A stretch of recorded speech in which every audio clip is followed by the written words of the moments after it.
भाग नंबर 19। भाग नंबर 19 शुरू करने से पहले दोस्तों, आप सभी दोस्तों से रिक्वेस्ट है, आप हमारे चैनल पे पहली बार कहानी सुन रहे हैं, हमारे यूट्यूब चैनल को सब्सक्राइब जरूर कर लें और ऑल बेल आइकन को जरूर दबा लें ताकि आपको इस कहानी का अगला भाग मिस ना हो। खूबसूरत शैतानी शीशे का भाग नंबर 19 आपको अच्छा लगे तो लाइक करें और कमेंट करें और अपने दोस्तों में शेयर कीजिए। खूबसूरत शैतानी शीशे का भाग नंबर 19 सुनते रहिए हमारे साथ। गुरुजी का दिमाग पूरी तरह से चकरा गया है। वो अपनी सोचने समझने की सारी शक्ति खो चुके हैं। अब वो उस शीशे को चाहकर भी नष्ट नहीं कर सकते। अब वो पीहू से पूछते हैं कि तुम इस शीशे में कैसे कैद हुई। पीहू गुरुजी से कहती है, छाया ने अपने मंत्रों की शक्ति से मेरी आत्मा को इस शीशे में कैद कर दिया है और स्वयं मेरे ही शरीर में कब्जा कर लिया है। उसे पता था कि आप सभी मुझे बचाने के लिए यहाँ जरूर आओगे, इसलिए उसने पहले ही मेरे शरीर पर कब्जा कर लिया है और अपने शक्ति से मेरे चेहरे को इतना भयंकर बना दिया कि कोई भी पहचान ना पाए। अब अगर किसी ने भी छाया को मारना चाहा तो मेरा शरीर भी साथ ही नष्ट हो जाएगा और मैं हमेशा के लिए इस शीशे में कैद रह जाऊंगी। गुरुजी उसे तसल्ली देते हैं और कहते हैं कि तुम चिंता मत करो बेटी, मैं कुछ भी ऐसा नहीं होने दूंगा। ये कहकर वो वापस जाते हैं स्वामी केशवदास को रोकने की, कहीं वो पीहू के शरीर को नष्ट ना कर दे। दूसरी तरफ अब केशवदास जी बेहोश हो जाते हैं और छाया उनकी तरफ बढ़ रही है। उनका एक शिष्य ये सब देखता है तो छाया के पहुंचने से पहले ही वो अपने झोले में से भभूति निकाल लेता है और छाया के ऊपर गिरा देता है। छाया उस भभूति से तड़पने लगती है और कुछ समय के लिए वहाँ से पीछे हट जाती है। अब वो शिष्य केशवदास को थोड़ा गंगाजल पिलाते हैं जिससे उन्हें होश आ जाता है। जब तक वहाँ पर गुरुजी भी आ जाते हैं जो पीहू के शीशे में कैद होने की सच्चाई उन्हें बताते हैं। केशवदास भी ये बात सुनकर चकरा जाते हैं और अब ये सोच रहे हैं कि किस तरह से पीहू की आत्मा को उस शीशे से आज़ाद किया जाए।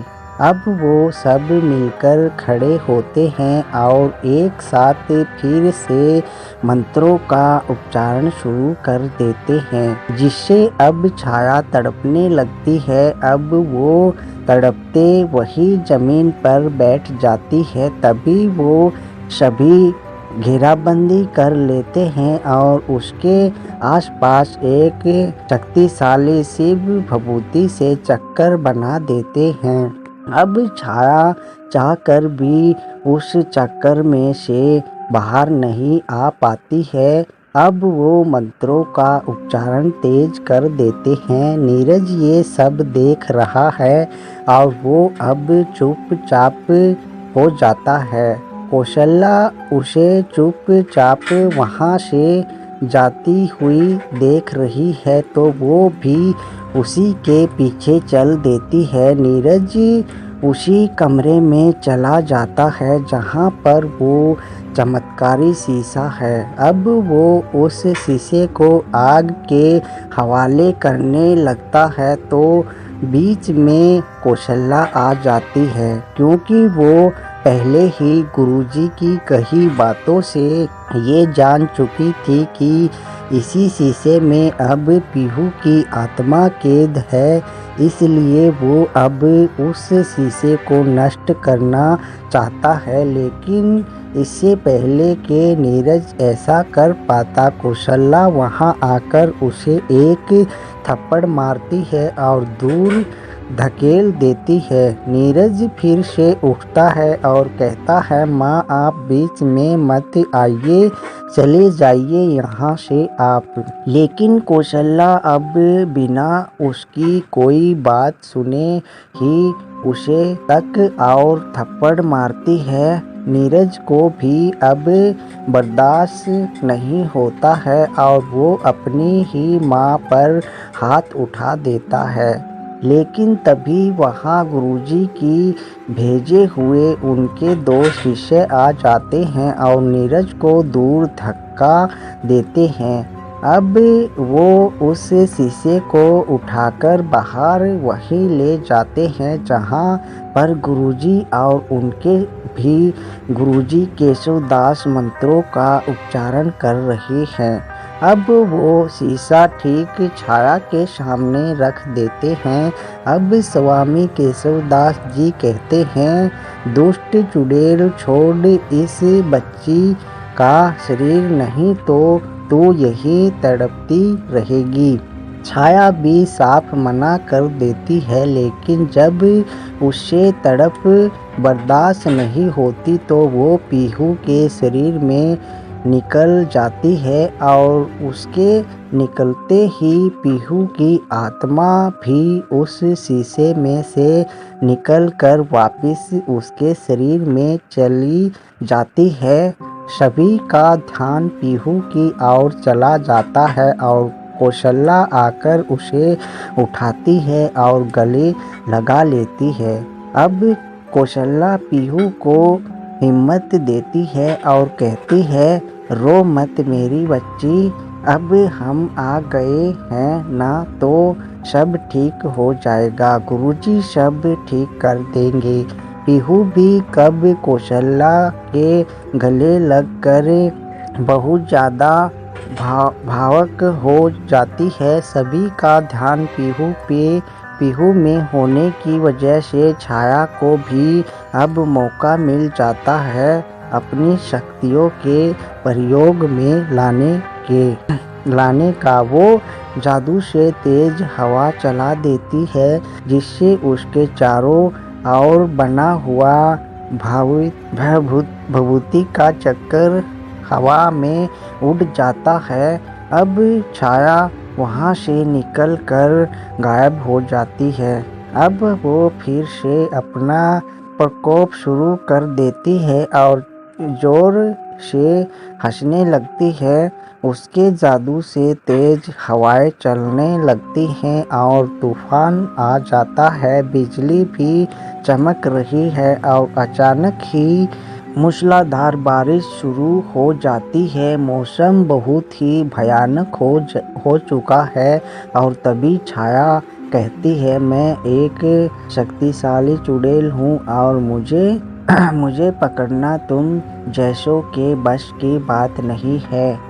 अब केशवदास भी मंत्र पढ़ते हुए उसके करीब आते हैं और उस पर अभिमंत्रित भभूति छिड़क देते हैं।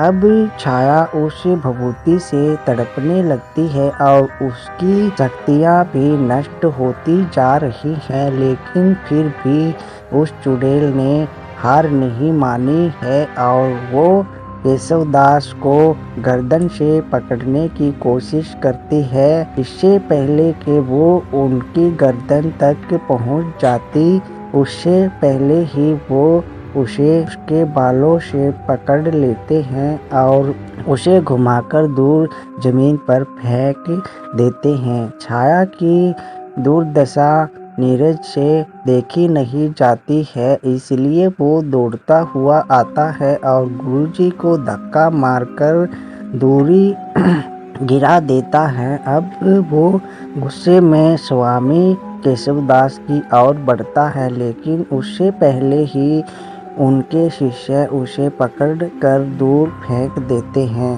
अब केशवदास फिर से छाया की ओर बढ़ते हैं और उसे उसके बालों से पकड़ लेते हैं। अब वो उसे कहते हैं, दुष्ट आत्मा, मत बता तुझे तेरा ये बेटा कैसे मरेगा। लेकिन छाया कुछ नहीं बताती और जोर से हंसने लगती है। वो कहती है वो मेरा बेटा है, तू उसे चाहे तब भी नहीं मार सकता है। ये कहकर वो जोर से हंसने लगती है। दोस्तों, खूबसूरत शैतानी शीशे का भाग नंबर 19 आपको अच्छा लगा तो लाइक करें और कमेंट करें और अपने दोस्तों में शेयर कीजिए। आप हमारे चैनल पे पहली बार कहानी सुन रहे थे, हमारे यूट्यूब चैनल को सब्सक्राइब जरूर कर लीजिएगा और ऑल बेल आइकन को जरूर दबा लीजिएगा ताकि अगला भाग इस कहानी का आपसे मिस ना हो। मैं मिलता हूँ खूबसूरत शैतानी शीशे के भाग नंबर 20 में। तब तक के लिए इस भाग को कीजिए एंजॉय और मुझे दीजिए इजाज़त। जय हिंद, जय भारत।